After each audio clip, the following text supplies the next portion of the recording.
And once again, we can see the same sparkle in Vegeta's eyes as he looks at his newest pupil, who, like him, is of pure lineage. This new master-student relationship will shock even Beerus and Whis when they see how far both can go together. One will strengthen the other, and soon you will understand why. The purest Saiyan, who has in his blood the desire to command his race and protect what remains of it, a prince of the warrior race who embodies what it means to be a true Saiyan. When someone shows the will to become strong without fear of what lies ahead, that's when his leadership side kicks in. In his own way, even if it sometimes seems rude, he demonstrates how to be an exemplary warrior with a great history of battles and achievements throughout his life and his vast knowledge. This makes him the perfect character to train someone, as we have seen in some situations. Want to know more about how Vegeta and Broly will become master and disciple? Then, before moving on to the rest of the video, like, subscribe, and comment your opinions on this, and let's get to the video. This new combination of pure lineage being worked on again in someone who could become the strongest Saiyan and even the legendary Super Saiyan, as his Berserker form gives him this title, just like Kale from Universe 6. Kale is a Saiyan from the 6th universe in Dragon Ball Super. She is a shy and insecure character, but possesses immense latent power. Kale has the ability to transform into a Berserker Super Saiyan, which is similar to Broly's transformation. In this form, she loses control, and her power increases drastically. During the Tournament of Power, Kale fights alongside Caulifla and demonstrates her true potential, managing to control her power, just like Broly in the last release chapter, where after seeing and fighting with Gohan, he was able to achieve this feat. As Vegeta said, he is the one who has more of the beast's air, the beast that needs to be controlled, and who among everyone has the best control over transformations in Dragon Ball. Vegeta himself, because he can control his Oozuru form. Vegeta can control his Oozuru, giant ape, form due to his training and status as a high-class Saiyan. Unlike other Saiyans, Vegeta was trained from a young age to maintain his consciousness and control during the transformation. He mentions this during his fight against Goku in the Saiyan saga in Dragon Ball Z. Since Broly didn't receive this training due to leaving planet Vegeta in a hurry, he could be trained by Vegeta, exploring more of this side that we haven't seen yet. What kind of training had he been subjected to before, and passed this on to Broly and even Gohan, who now has his new beast form? Broly lost his temper on several occasions, but one of the most notable was during his fight against Goku and Vegeta in Dragon Ball Super. Broly. Initially, Broly managed to maintain some control, but as the battle intensified, he became increasingly furious and powerful. The situation worsened when Paragus, his father, was killed by Frieza to provoke Broly and make him unleash all his power. This event triggered Broly's transformation into his legendary Super Saiyan form, where he completely lost control and became extremely destructive. Speaking of destruction, Vegeta has greater knowledge, because in his current Ultra Ego form, he does not lose his temper or control of his actions. One of Vegeta's greatest feats in this specific case was in the Majin Buu saga. Vegeta managed to break free from Babbidi's control through his willpower and pride as a Saiyan. Although Babidi managed to increase Vegeta's power and awaken his evil nature, Vegeta still maintained enough control to challenge Babidi and fight Goku of his own free will. During the battle, Vegeta showed that despite being under Babbidi's spell, he still had control over his actions and eventually sacrificed himself to try to destroy Majin Buu, showing that his love for his family and his pride were stronger than Babbidi's control. Babidi is an alien wizard and the main antagonist of the Babidi saga in Dragon Ball Z. He is the son and clone of Babidi, the creator of Majin Buu. Babidi came to Earth to gather enough energy to revive Majin Buu and use him to dominate the universe. He is known for his cruel and manipulative nature, using his magical powers to control and increase the power of other warriors, as he did with Vegeta. So it would be the perfect match, Broly with his brutal and devastating power against Vegeta's ultra ego. While he teaches Broly control, he strengthens himself by fighting against him and receiving attacks, thus becoming stronger each time. As his new disciple advances to higher levels, he also increases his mastery. What do you think? Wouldn't it work out well?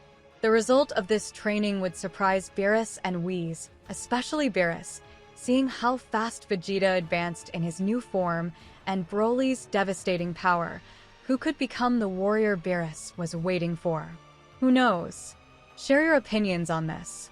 Throughout the history of Dragon Ball Z, and actually in many animes, not all of them, I personally have never seen an antagonist be as well developed as Vegeta.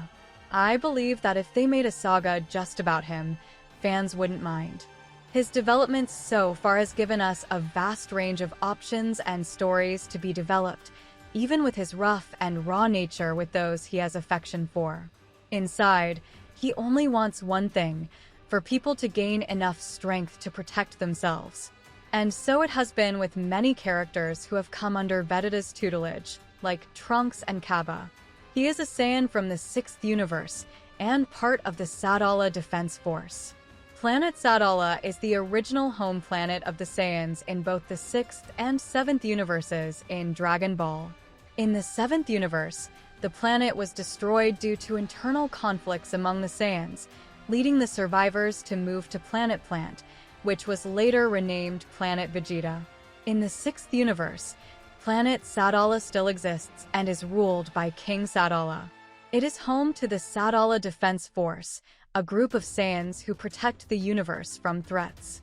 Cabba, one of the characters in Dragon Ball Super, is a member of this defense force.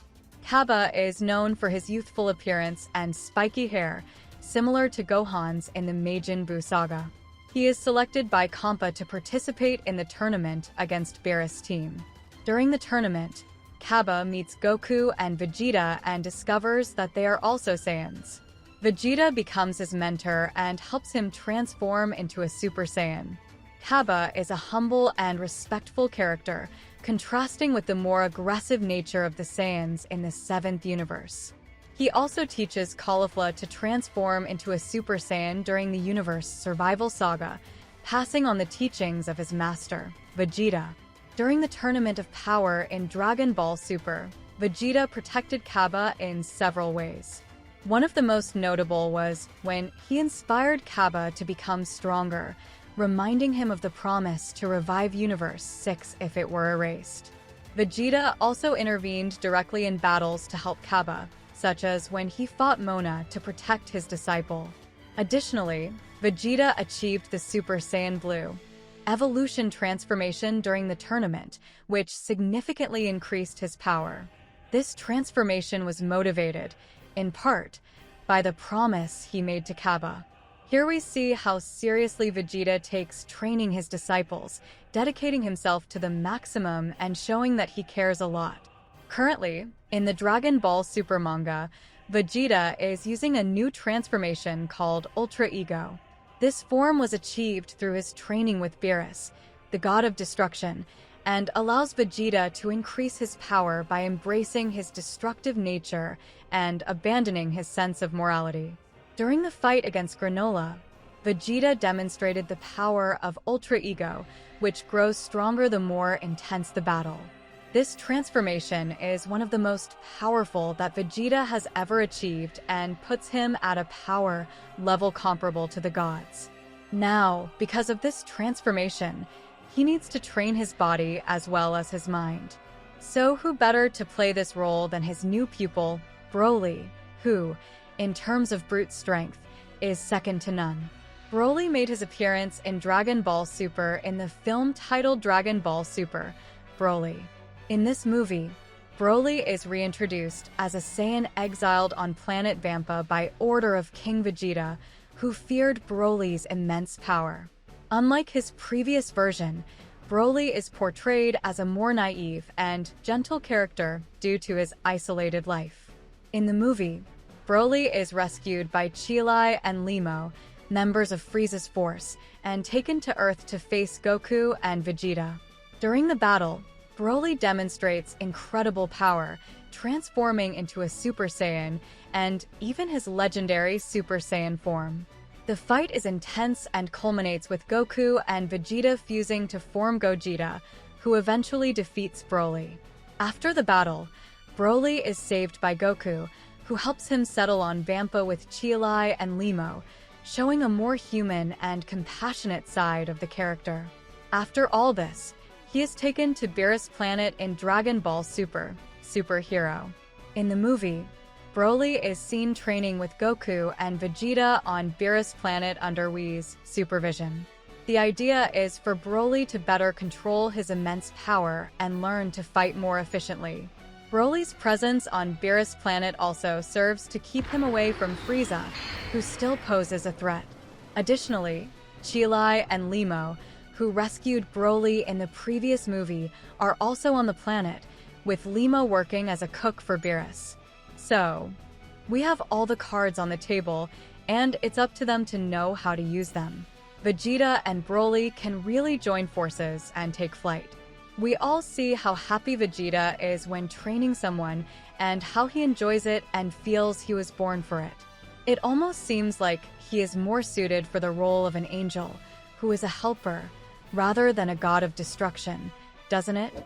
Well, thank you for watching until here, and see you in the next video, folks. Bye!